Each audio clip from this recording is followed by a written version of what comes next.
قربانی کے حوالے سے حضرت شیخ الہند مولانا محمود الحسن صاحب رحمۃ اللہ علیہ کا واقعہ مجھے یاد آیا کہ وہ جب قربانی کے لیے خود جو پالتے تھے مینڈا، وہ سال بھر اس مینڈے کی ٹیک کیئر کرتے تھے، پورے سال اس کو مہندی لگاتے تھے، اس کو نہلاتے دھلاتے تھے، اس کو جو چارہ دانہ خود کھلاتے تھے، فیملی کا حصہ بنا کر پورا سال. اور سال کے بعد جب اس کو گویا کہ قربان کرتے تو ایسا لگتا ہے جیسے اولاد قربان ہو رہی ہے. بالکل ایسے اصل حکمت یہی تھی جو آپ نے فرمایا نا کہ ایک دن پہلے جا کے ہم جانور خرید لاتے ہیں، ہمیں تو اس سے تعلق ہی نہیں ہوتا.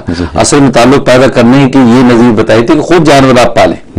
آج وہ کتا پال لیتے تو کتے سے اتنی محبت ہو جاتی ہے کہ جب اس کے رونے کے ساتھ بندہ روتا ہے، اس کی تکلیف سے بندہ تکلیف محسوس کرتا ہے. آج صبح شام ہم دیکھتے ہیں. لیکن جانور پال لیں تو جانور کے ساتھ، اور پھر حلال جانور، اس سے تو اور پیار بڑھ جاتا ہے، اور پھر اس کو قربان کرنا.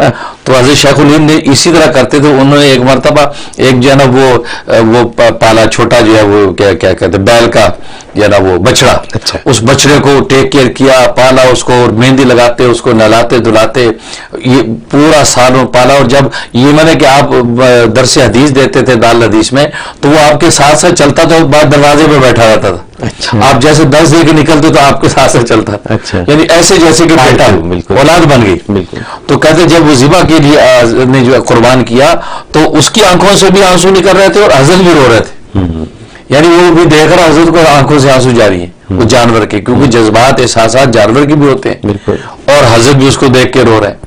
یہ اصل کو اللہ کو یہ مطلوب تھا کہ ہم جانور خود اس کو پالیں، پوسیں، پیار محبت کرائیں. اور پھر فرمایا کہ وہ حضرت جو ہے اس کو جانور کو دانا چارہ کھلاتے تھے، اور آخری دنوں میں 1-2 ہفتے رہ جاتے تو حضرت پھر دانا چارہ نہیں کھلاتے تھے بلکہ دودھ جلیبیاں کھلاتے تھے.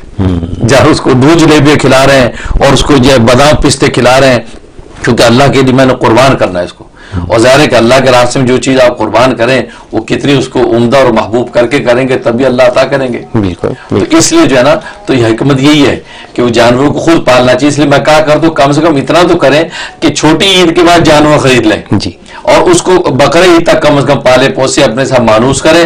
اب جب قربان کریں گے تو واقعی کلیجہ یوں منہ کو آئے گا جیسے بیٹا قربان ہو رہا ہے، اور اس جو کلیجہ جو منہ کو آئے گا نا، اسی پر اللہ پھر بیٹے والا اجر عطا فرمائے گا. یہ بات، یہ ہے اصل بات.